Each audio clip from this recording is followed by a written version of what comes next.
আসসালামু আলাইকুম। Hi guys, কেমন আছেন? আশা করি ভালো আছেন। আলহামদুলিল্লাহ, আমিও ভালো আছি। আমি আজকে আপনাদের মাঝে আসছি একজন প্রবাস জীবনের কিছু গল্প নিয়ে, কিছু কথা নিয়ে।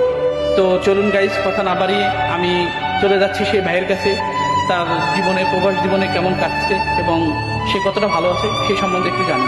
আসসালামু আলাইকুম ভাই। ওয়ালাইকুম আসসালাম। ভাই কেমন আছেন আপনি? আলহামদুলিল্লাহ ভাই। ভাই আপনার নামটা কি জানি যদি একটু আমার বলতেন? নাম ইউসুফ আলী। আচ্ছা, আলহামদুলিল্লাহ। আপনি বাংলাদেশের কোথায় আপনার ঠিকানা যদি একটু সবার শেয়ার করতেন? বাংলাদেশের বরগুনা জেলা বেতাগী থানা। আচ্ছা আচ্ছা। ভাই আমরা আপনার কাছে আসছি আজকে আপনার প্রবাস জীবনটা কেমন কাটে এবং কেমন আছেন এই সম্বন্ধে যদি একটু বলতেন। ভাই, প্রবাস জীবন মানেই জেলখানা। প্রবাস জীবন তো কষ্ট থাকবেই, কারণ কষ্ট নিয়েই প্রবাস।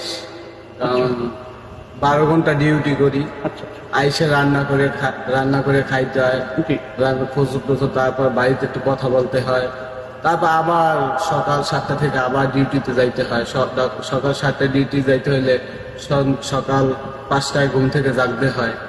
তো অনেকই কষ্ট ভাই, প্রবাস মানেই তো কষ্ট। আচ্ছা আচ্ছা।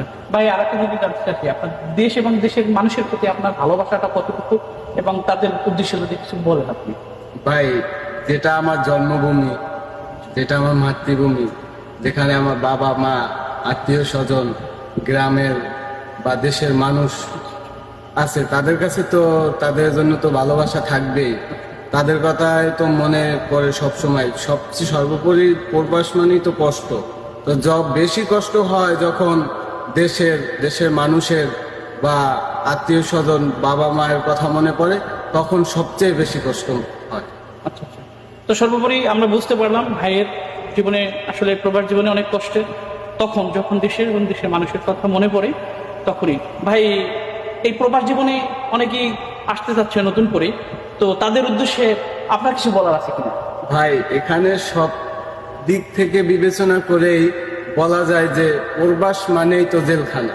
এখানে অনেক কষ্ট, তাছাড়া কোনো সুখ নাই। কারণ টাকা পাইবেন আপনি, কিন্তু আত্মীয় স্বজন, দেশের মানুষের কোনো ভালোবাসাও পাইবেন না, সুখও পাইবেন না।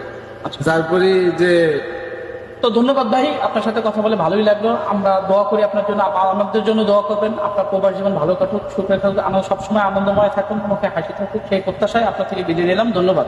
আসসালামু আলাইকুম।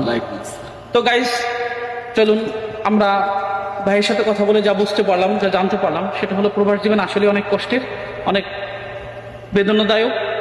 তবুও আমরা আসলেই ভালো আছি, কারণ আমরা দেশের মানুষ এবং দেশের কথা মনে করি, দেশের মানুষকে ভালোবাসতে পারি এবং তাদের জন্য আমরা আসলে কিছু করতে পারতেছি।